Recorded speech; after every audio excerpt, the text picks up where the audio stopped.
The massive station hung in the void between two burning stars. Its metal corridors had witnessed countless debates, peace treaties, and declarations that shaped the galaxy for 10,000 years. Today, those ancient walls would hear something different. Today, they would hear humanity's refusal to die quietly. Ambassador Haijin stood alone in the center of the council chamber. Around her, in a perfect circle, sat representatives of 14 alien species. Each one looked down at her from elevated platforms. The design was deliberate. It made anyone standing in the center feel small, insignificant, easy to dismiss. For 43 years, human ambassadors had stood in this spot and accepted whatever the council decided. Not today. Magistrate Velthan rose from his seat. He was massive, easily 3 times Haijin's height, with a body covered in dark chitinous plates. His compound eyes reflected the chamber lights like 1,000 tiny mirrors. When he spoke, his voice echoed through translation devices built into the walls. "The Council has reached a decision regarding the human question," Velthan said. His mandibles clicked between words. "Your species has violated the boundaries set for all newcomer races. You have established colonies and protected zones. You have expanded your territory at a rate that threatens the established order." Haijin wanted to laugh. Protected zones. The council meant star systems they had marked on ancient maps, but never settled, never used, never even visited in 1,000 years. Systems that sat empty while younger species needed worlds to grow? "We have broken no laws," Haijin said calmly. "Every colony we established was in unclaimed space, verified through proper channels." "Unclaimed by your primitive understanding," another council member spoke up. "This one looked like a crystal formation given life, refracting light into rainbow patterns. The systems you invaded were reserved for future expansion by superior civilizations." "Reserved for 10,000 years?" Haijin asked. "While species die out because they have nowhere to grow?" Velthan's mandibles clacked sharply, a sign of irritation. "You speak of matters beyond your comprehension, human. But territorial expansion is not the Council's primary concern. Your technological advancement is—" The chamber fell silent. Haijin felt her stomach tighten. This was the real issue. "In 43 years," Velthan continued, "humanity has reverse-engineered Council technology at an alarming pace. You have developed weapons, shields, and faster-than-light drives that took other species millennia to create. You steal our designs. You improve upon them. You threaten to upset the balance of power that has kept peace in this galaxy since before your ancestors climbed down from trees." "We learn quickly," Haijin said. "Is that a crime?" "It is a threat," Velthan declared. "The Council cannot allow a primitive, aggressive species to achieve technological parity with civilizations that have evolved beyond war. Beyond violence, beyond the savage instincts that still drive your kind. Beyond violence." Haijin had seen the Council's history files. She knew about the wars they had fought, the species they had wiped out, civilizations they had crushed when those societies refused to submit. The Council preached peace while sitting on a mountain of bones. "The Council has prepared terms," Velthan announced. "Humanity will dismantle 90% of its colonial holdings. You will return to your home system in 10 approved worlds. You will submit to technological regression protocols, surrendering all advanced weapons and faster-than-light vessels. You will accept permanent status as a junior member with no voting rights on Council matters." He paused, letting the words sink in. "You have 30 standard days to comply. Failure to accept these terms will result in unified military action against all human holdings." Haijin looked around the chamber. 14 species, hundreds of worlds, thousands of years of accumulated power. Against humanity's 400 colonies and a fleet that was barely a century old. She thought about Earth, about the billions of people who had built a civilization from nothing, who had survived ice ages and plagues and wars and extinction events, who had looked at the stars and decided they belonged there. She thought about her daughter, living on New Inchin Colony, about all the children born among the stars who had never seen Earth but called humanity's new worlds home. "No," Haijin said simply. The chamber erupted. Alien voices overlapped through translation systems, creating a cacophony of outrage and disbelief. "You refuse?" Velthanus's voice cut through the noise. "You understand what this means?" "I understand perfectly," Hyjin replied. "You're asking humanity to commit slow suicide, to trap ourselves in a cage and throw away the key, to condemn future generations to serving as the Council's labor force while you control the galaxy?" "We offer you survival," Velthan said. "You offer us extinction with extra steps," Hyjin shot back. "And humanity doesn't do extinction well. We've faced it before. Ice covered our world. Plagues killed millions. We fought wars that should have ended us. And every single time, we survived. Not because we were stronger or smarter than our enemies, but because we refused to quit." She turned slowly, making eye contact with each council member. "So here's my answer. Humanity will not dismantle our colonies. We will not regress our technology. We will not accept second-class status in a galaxy we have every right to explore. If the Council wants to take what we've built, you're welcome to try. But I promise you, the sit will cost you everything." Velthan rose to his full height. "Then the Council declares a state of war between the unified forces of the Galactic Council and the human species. All members are required to contribute forces to the peacekeeping action. We will remove the human threat permanently." A vote was called. 14 voices said yes. Earth's vote was nullified. Hyjin left the chamber with her head high. She didn't run. She didn't show fear. She walked through corridors lined with alien soldiers, who watched her with a mixture of curiosity and contempt. Captain Deho waited at the docking port where her shuttle sat. He was old for a ship captain, with gray hair and scars across his face from a dozen battles. His ship, the Soul's Promise, hung in space beyond the station. "They did it?" Deho asked. "They did it," Hyjin confirmed. "Fools," Deho muttered. He pulled out a communication device and sent an encrypted message to Earth. Then he looked at Hyjin. "You know we can't win this war. Not the way they think wars should be fought." "I know," Hyjin said. "That's why we won't fight it their way." Through the viewport, they watched as Council warships began assembling. Hundreds at first, then thousands. The largest fleet ever gathered in galactic history. All of it aimed at humanity. Deho smiled grimly. "They have no idea what they've started." No, Hyjin agreed. "They really don't." The Council fleet moved through space like a slow tide of metal and fire.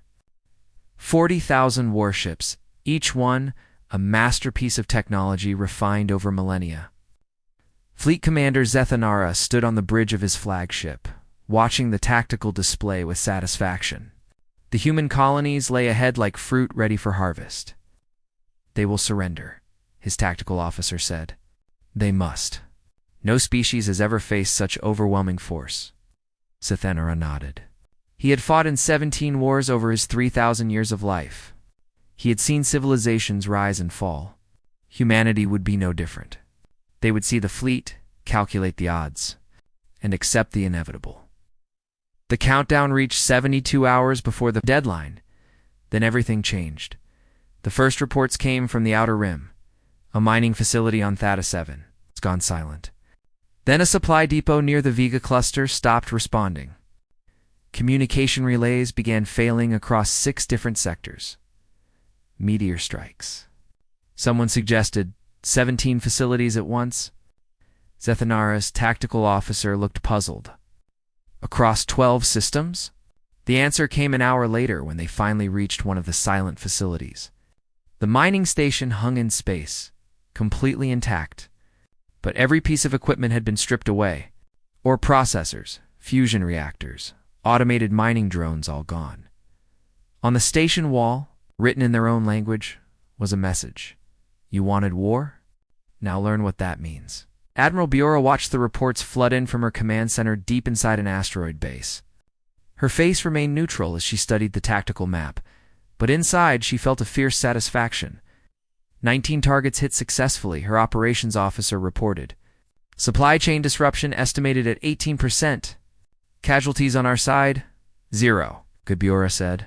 Proceed to Phase 2. She had spent 40 years in military service. She had studied every war in human history, from ancient battles fought with spears to the orbital strikes that nearly destroyed Earth during the resource wars. She knew one truth that the Council had forgotten. Wars weren't won by the strongest army. They were won by the army that could keep fighting. The Council had better weapons, better shields, better ships, but they had grown comfortable. They hadn't fought a real war in 5,000 years. They had peacekeeping actions. They had police operations. They had never faced an enemy that refused to play by their rules, Captain. Deho led the raid on the shipyard at Kepler Station. His ship, Soul's Promise, dropped out of faster-than-light travel at the edge of the system. Around him, 19 other human vessels appeared, all of them fast frigates designed for hit-and-run attacks. No Council warships in range, his sensor officer reported. The shipyard is defended by automated systems only. They don't think they need to defend it, Deho said. They think we're too primitive to reach this far into their territory. He opened a channel to his fleet. All ships, weapons free. Primary target is their manufacturing database. Secondary targets are construction equipment. We're not here to destroy the station. We're here to steal everything they know. The attack lasted 14 minutes.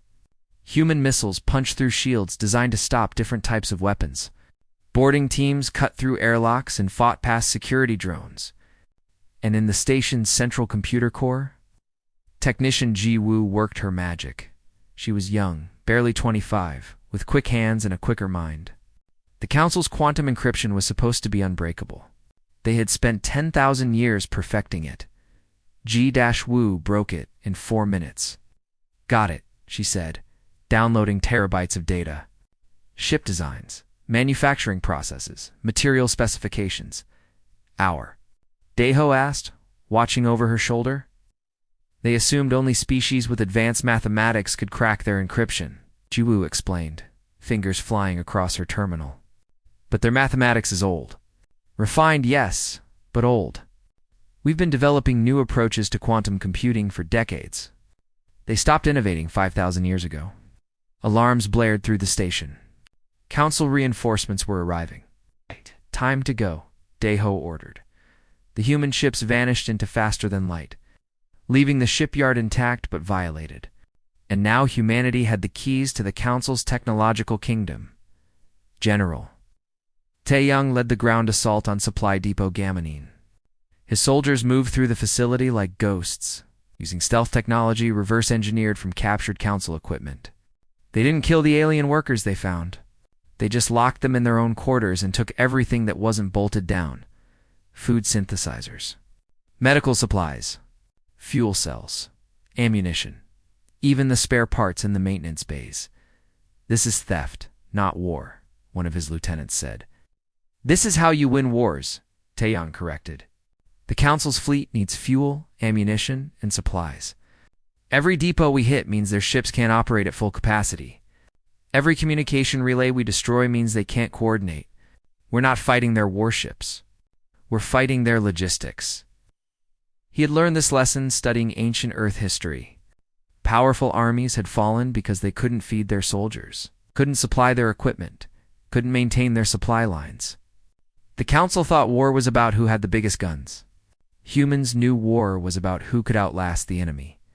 The Council fleet reached New Incheon 3 weeks into the campaign. The colony world hung in space like a jewel. Blue oceans and green continents visible from orbit. Zethanara prepared his forces for battle. Surely the humans would defend their colonies. Surely they would make a stand. The fleet descended toward the planet's surface. Weapons ready, they found nothing. Every city was empty. Every installation was abandoned. The entire population of 17 million people had vanished. Where are they? Zethanara demanded. His answer came from underground. Millions of automated defense drones erupted from hidden bunkers. Kinetic mines activated across the entire surface. The atmosphere itself had been seeded with nano-dash explosives. New Incheon wasn't a colony anymore. It was a trap. The Council fleet lost 8,000 ships, capturing an empty world. The survivors retreated to orbit. bleeding from wounds that should have been impossible for primitive human weapons to inflict. Dr. Subin watched from her hidden laboratory on Europa, one of Jupiter's moons.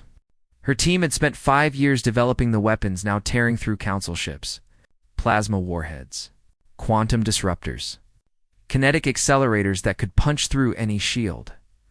The Council's shields are designed to stop energy weapons and conventional missiles, she explained to her assistants.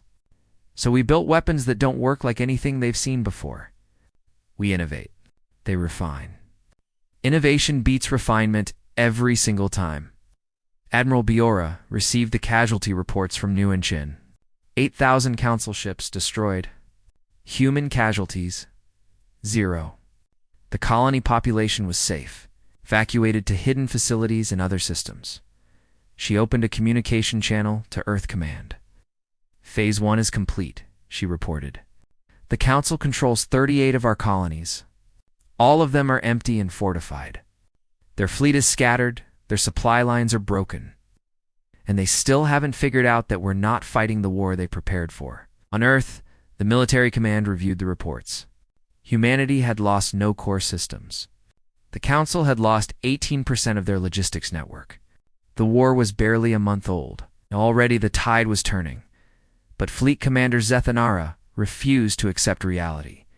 He sent a message to the Council, urging them to authorize an attack on Earth itself. If they could take humanity's homeworld, surely the humans would surrender. The Council agreed. They had no idea. They were making the worst mistake in galactic history. The Council fleet assembled at the edge of Earth's solar system.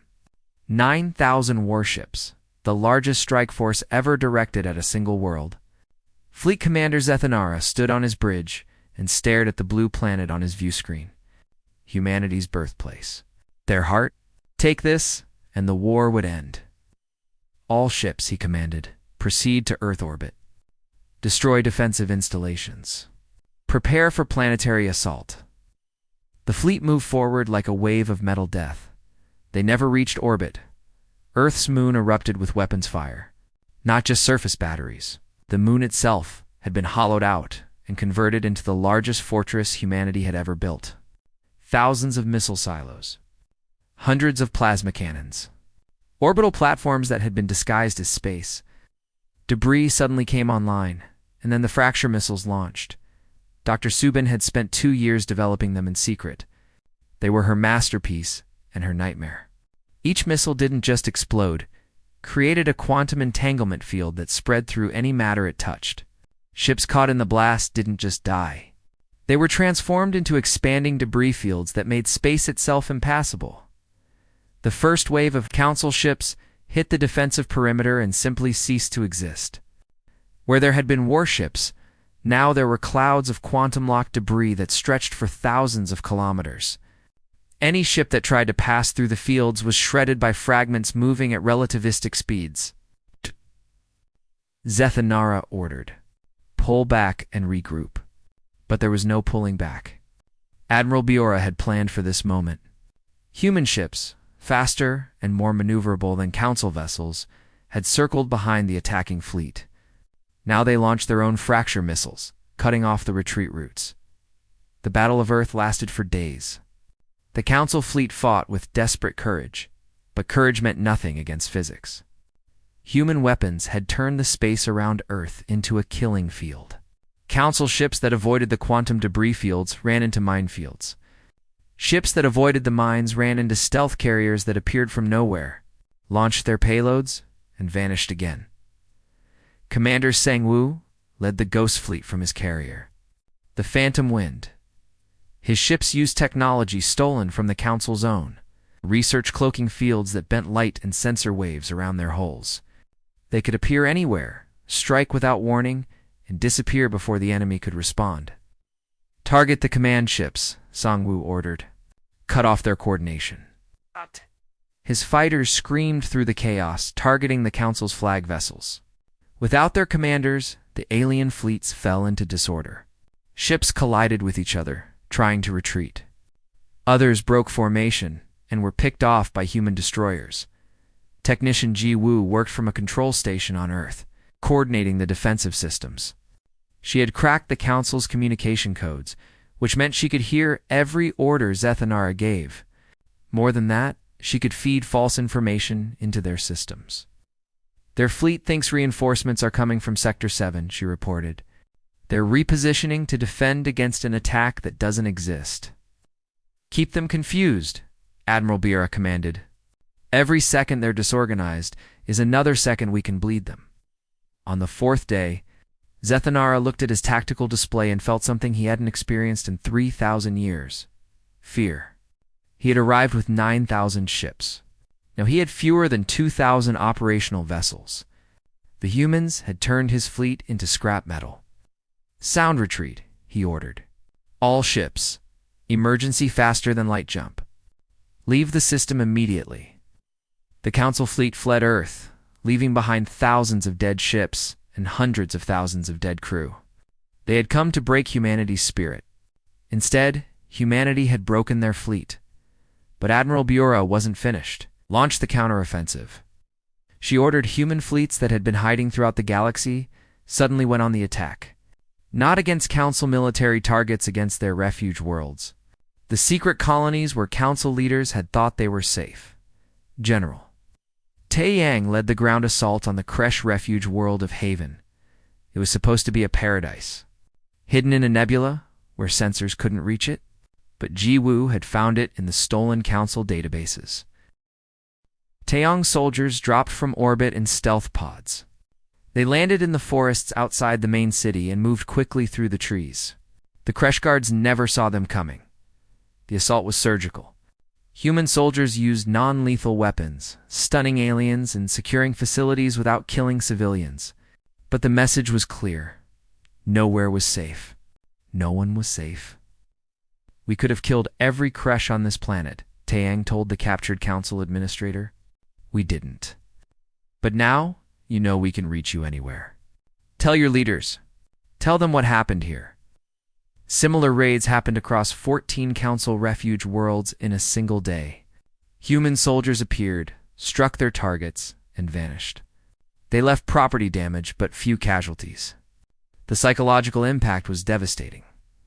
Council diplomat Extinction was a being of living crystal, ancient and wise. He had served on the Council for 2,000 years and had seen countless conflicts. But he had never seen anything like this. In 6 months, humanity had gone from defensive to dominant.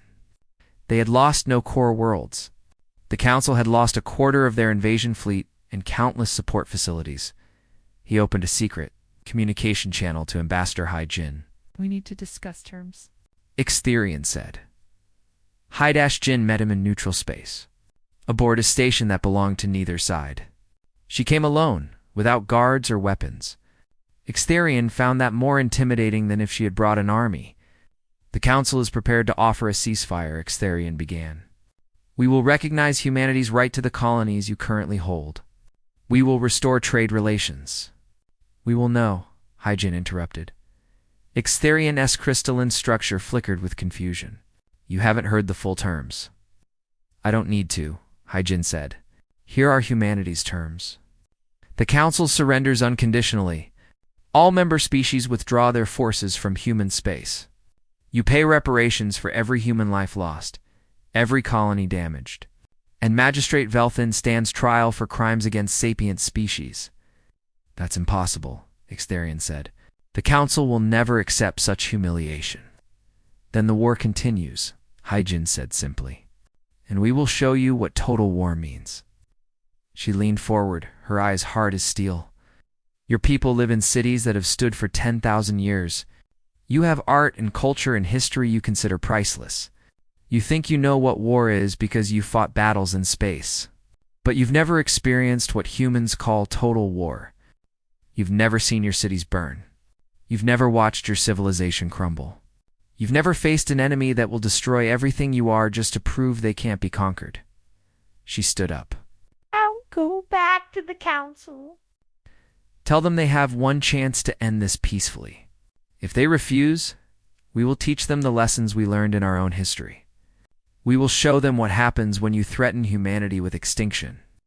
Extinction watched her leave, his crystalline mind processing the implications.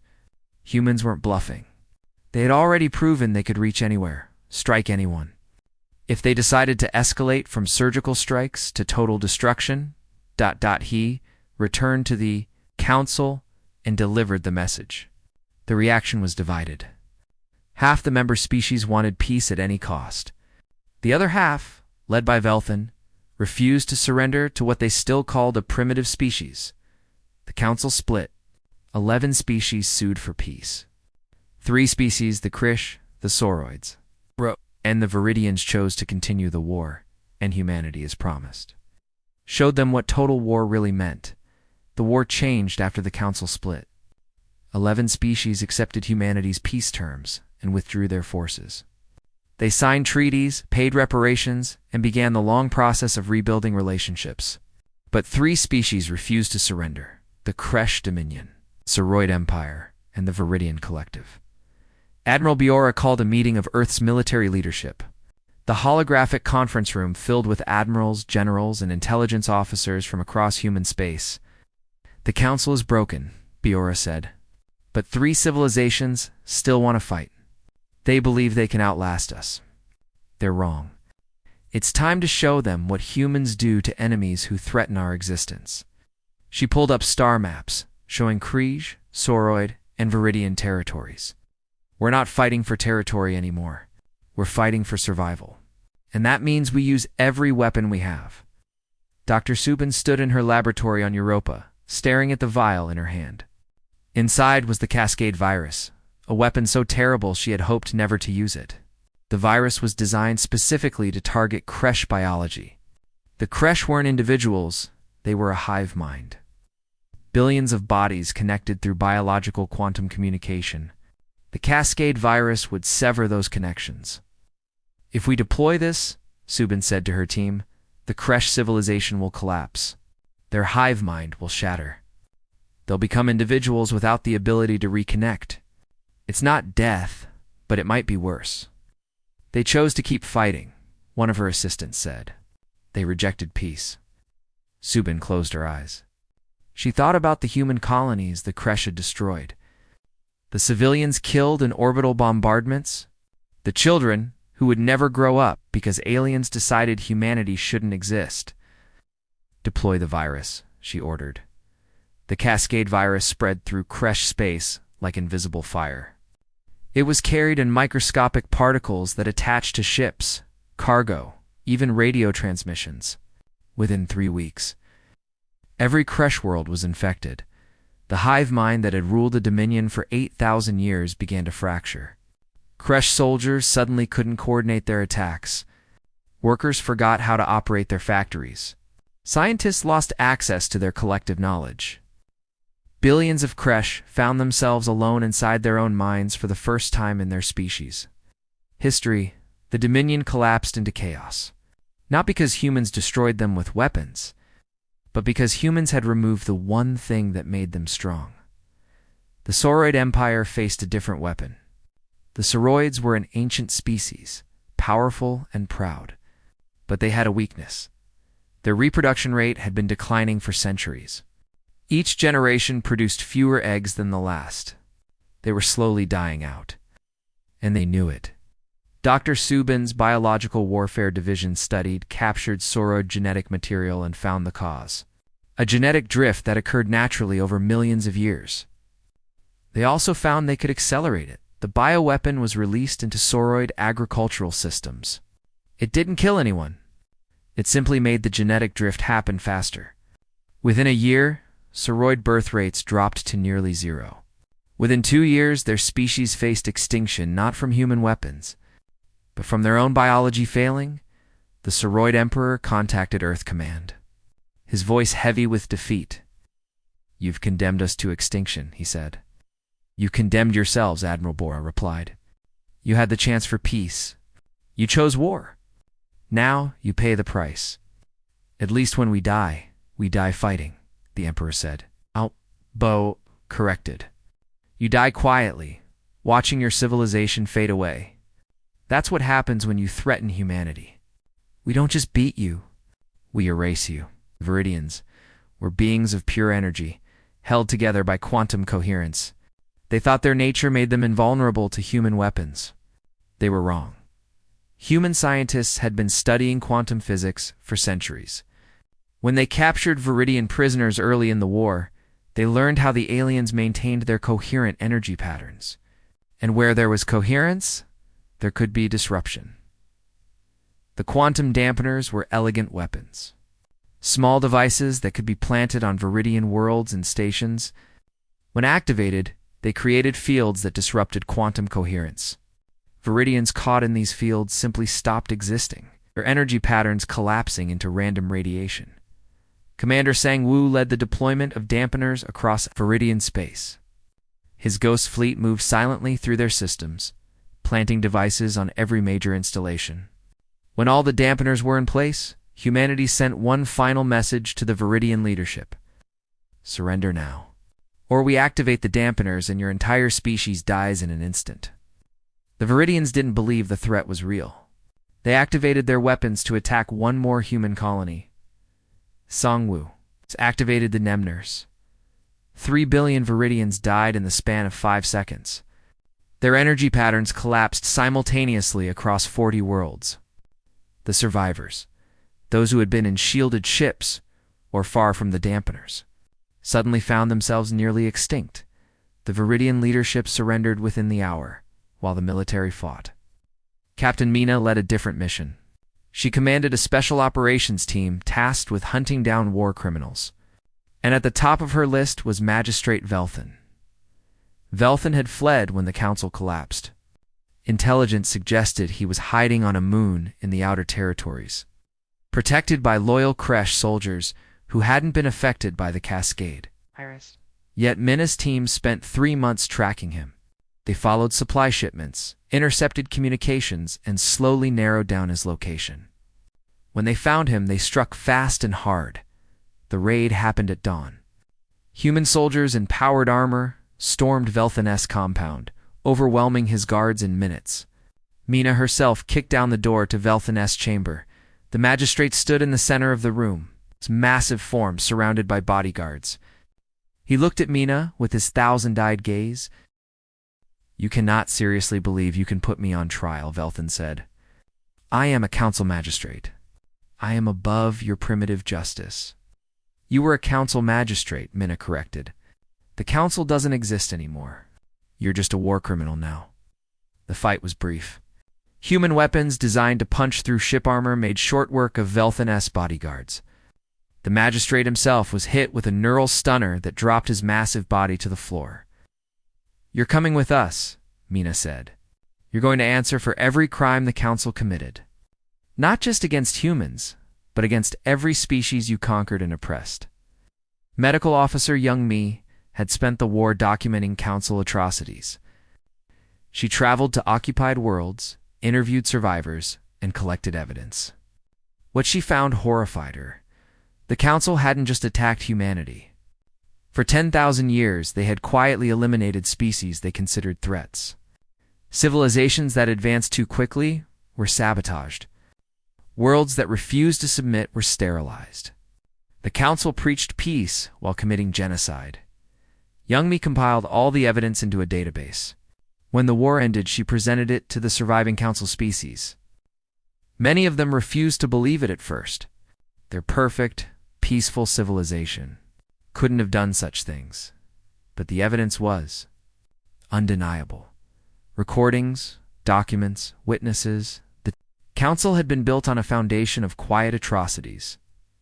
The revelation shattered what remained of council authority. The species that had sued for peace realized they had been serving monsters. Some of them begged humanity for forgiveness. Others demanded the right to try their own leaders for crimes against their own populations. 14 months after the war began, it was over. The Kresh Dominion had fractured into hundreds of independent hive states. The Sauroid Empire was dying, its population too small to maintain their civilization. The Viridians had lost 90% of their species and existed only on human sufferance, and Velthan sat in a cell. Waiting for trial, Ambassador Hyjin visited him once. She stood outside his containment field and studied the being who had declared war on humanity. Why? she asked. "You could have let us grow. We weren't a threat to you." "You were the greatest threat," Velthin said softly. "Not because you were strong, because you wouldn't stop. Every species has limits.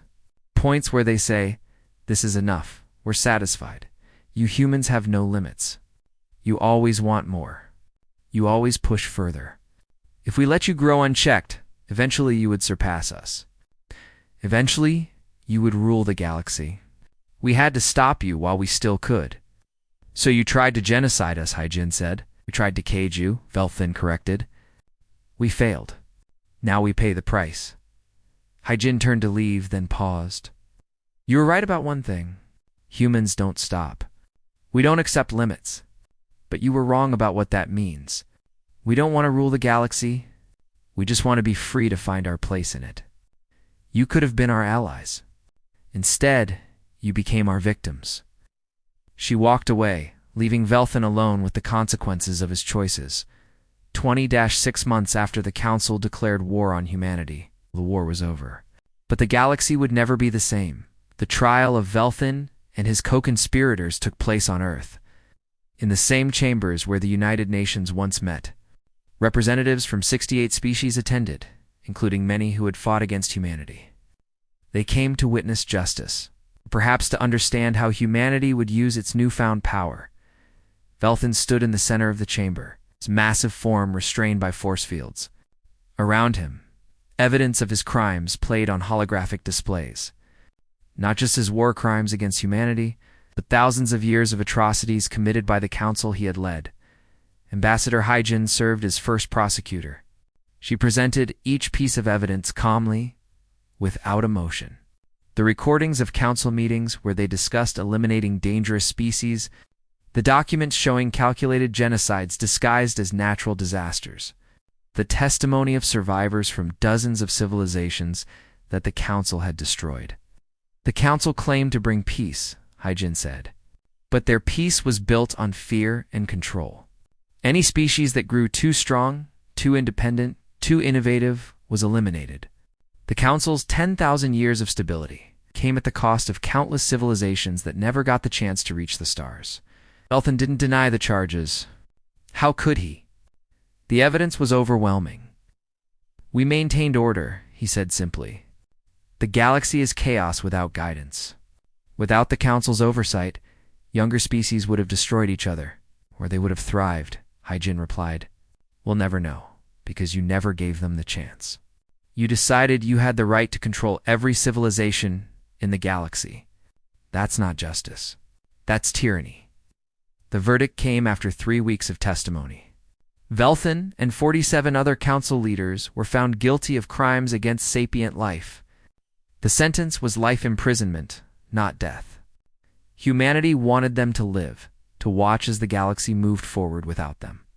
While the trials proceeded, the real work of rebuilding began. Admiral Buara retired from active duty and began writing the definitive history of the war.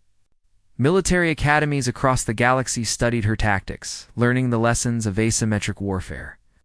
"The council made a fundamental mistake," Buara wrote. "They thought war was about who had the biggest guns. But war is about who can keep fighting when everything seems lost. It's about adaptation, innovation, and the refusal to surrender. Humanity didn't win because we were stronger. We won because we understood what victory required." General Taeyong took charge of training the unified defense forces of the new galactic order. Former enemies learned to fight alongside humans, adopting tactics that had destroyed the council's forces. "I teach them that honor in war is a luxury," Taeyong explained to his instructors. "When your survival is at stake, you use every advantage. You strike fast, retreat when necessary, and never fight on your enemy's terms." These species spent 10,000 years learning refined warfare. We're teaching them how to win. Dr. Subin destroyed most of her weapons research. She kept detailed records, but the actual samples were burned, vaporized, or shot into the sun. She had created weapons that could destroy entire civilizations, and the knowledge terrified her. "I did what was necessary," she told the review board investigating her work, "but that doesn't make it right. We proved humans can create weapons more terrible than anything the galaxy has seen. Now we have to prove we're wise enough not to use them unless we have no choice. The board sealed most of her research in classified archives, accessible only with approval from multiple governments. Some knowledge, they decided, was too dangerous to share freely.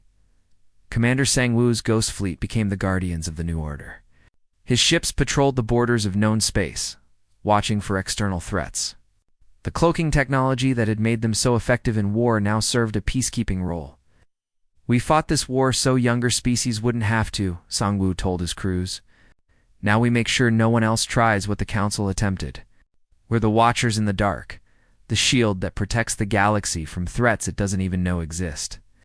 But not everyone celebrated humanity's victory. The Kresh, fractured into hundreds of independent hive states, struggled to rebuild. Each hive state was now isolated, unable to communicate with others the way they once had. Some adapted and found new purpose as individuals. Others descended into madness. Unable to cope with the silence in their minds, Refugee Coordinator Hyun-woo managed the humanitarian efforts. Billions of aliens displaced by the war needed shelter, food, and medical care. Many of them ended up on human worlds protected by the very species they had tried to destroy. It's strange, Hyun-woo said to his staff. We're helping the people who wanted us dead. But that's what separates us from the Council. They eliminated threats. We try to understand them. The Sauroid Empire was dying. Their birth rate never recovered from the bioweapons effects. The few remaining Sauroids accepted human medical assistance, but everyone knew it was too late. Within 2 generations, their species would be extinct. The last Sauroid Emperor met with Ambassador Haijin one final time. We brought this on ourselves, he admitted. But I ask one thing. Remember us? Remember that we once ruled 1,000 worlds. Remember that we built wonders that lasted millions of years. Don't let our legacy be only the mistake of fighting you. We'll remember, Haijin promised. We'll preserve your history, your art, your culture. Future generations will know what the Sauroid Empire achieved before it fell. The Viridians survived, but barely. The few million who remained alive pledged themselves to human protection. They became advisors and scientists, sharing their knowledge freely in exchange for the right to exist. 1. Viridian scholar named Lux worked with technician Jawu, now a leading researcher in quantum technologies. Your species frightens us, Lux admitted. Not because you're violent, but because you're relentless. You survived ice ages, plagues, and your own worst instincts. Then you came to the stars and survived us. What could possibly stop you? Ourselves, Giwu said quietly. The same thing that almost destroyed us a dozen times before. That's why we need species like yours around, to remind us what we could become if we're not careful. The new Galactic Assembly held its first session 2 years after the war ended. 68 species sent representatives, including the 11 former council members who had sued for peace. The charter they signed was nothing like the old council's rules. Every species, no matter how young or primitive, had equal voting rights. No species could claim protected territories unless they actively used them. Technology sharing was encouraged, not restricted. And most importantly, any attempt at genocide or forced regression would be met with unified military response. Ambassador Haijin was elected first director of the assembly. She stood before the gathered representatives and delivered the opening address. The old council ruled through control and fear, she began. They claimed their way brought peace, but it only brought stagnation. Species that could have achieved greatness were held back or eliminated. That ends today. She gestured to the diverse crowd of aliens before her. The new Galactic Assembly is built on different principles. We believe every species has the right to grow, to explore, to reach their potential. We believe diversity makes us stronger, not weaker. We believe that cooperation works better than domination. She paused, letting her words sink in. But make no mistake, this new order will be defended. The weapons humanity created during the war still exist. The tactics we developed still work. We hope never to use them again. But if any species tries to return to the old ways, If anyone threatens genocide or forced subjugation, they will learn what humans do to threats against peace. The charter was signed by all 68 species. A new era began. 20 years later, Admiral Deho stood in the memorial gardens of New Inchen. The colony had been rebuilt, bigger and more beautiful than before. The gardens stretched for kilometers, filled with plants from 100 different worlds, and at the center stood the memorial wall. Carved with the names of every human who died in the war, a young Krish approached him. She was part of the new generation, born after the Cascade virus shattered the hive mind. She could never know the collective consciousness her ancestors experienced, but she had learned to thrive as an individual. "Admiral," she said, "I studied the war in school. I don't understand something. Why did you fight so hard?" "The Council's terms weren't death. You would have survived." Deho looked at the memorial, at the thousands of names carved in stone. Then he looked at the city beyond, where humans and aliens lived and worked together. "Survival isn't enough," he said. "The Council wanted us to exist, but not to grow, not to reach our potential. They wanted us trapped in a cage, forever inferior, forever dependent. That's not survival. That's slow extinction." He turned to face the young Kresh directly. "Humans have faced extinction before. Ice ages, plagues, wars that nearly destroyed us. Every time we had a choice: accept our fate or fight to change it. We always choose to fight. Not because we're aggressive, but because we refuse to accept limits others try to impose on us." "But the cost," the Kresh said. "So many died. 3 civilizations were destroyed. Was it worth it?" Deho was silent for a long moment. "I don't know," he admitted. "I think about that question every day. We did terrible things to win this war, things that will haunt us for generations. But I know what would have happened if we surrendered. Humanity would have slowly faded away, our potential never realized, our dreams forever out of reach. And that was a death I couldn't accept." He looked back at the memorial. Every person named on this wall died so humanity could be free. Not free from laws or consequences, but free to choose our own path. Free to succeed or fail on our own terms. That's what we fought for. That's what they died for. Young Kresh considered his words carefully. "Do you think humanity will always win?" she asked. "No," Deho said honestly. "Someday we might face a threat we can't overcome. A species stronger, smarter, more advanced than us. And when that day comes, we'll probably lose." He smiled grimly. "But we'll make them remember us. We'll make them pay for every world, every ship, every life. We'll show them that even in defeat, humanity never stops fighting. That's our legacy. Not that we're unbeatable, but that we're unforgettable." He turned to leave the gardens, then paused. "Besides, we learned something the Council never understood. The best way to avoid war is to make everyone believe starting one would cost too much. The Council tried to control the galaxy through fear. We protect it by being the thing that nightmares fear." The young Kresh watched him walk away, processing what he'd said. She looked at the memorial, at the names of the dead, at the city that had risen from the ashes of war, and she understood. Humanity hadn't just won a war. They had changed what power meant in the galaxy. Not the power to control, but the power to resist control. The power to fight when fighting seemed impossible. The power to survive when survival itself was a rebellion. The Council had declared war to preserve their dominance. Instead, they sparked their own extinction and gave birth to a new galaxy. A galaxy where being strong meant defending the weak. Where advancement was celebrated, not feared. Where every species, no matter how young or small, had the right to reach for the stars, and humanity, as always, stood ready to defend that right against anyone who threatened it. The war was over. But humanity's watch had just begun.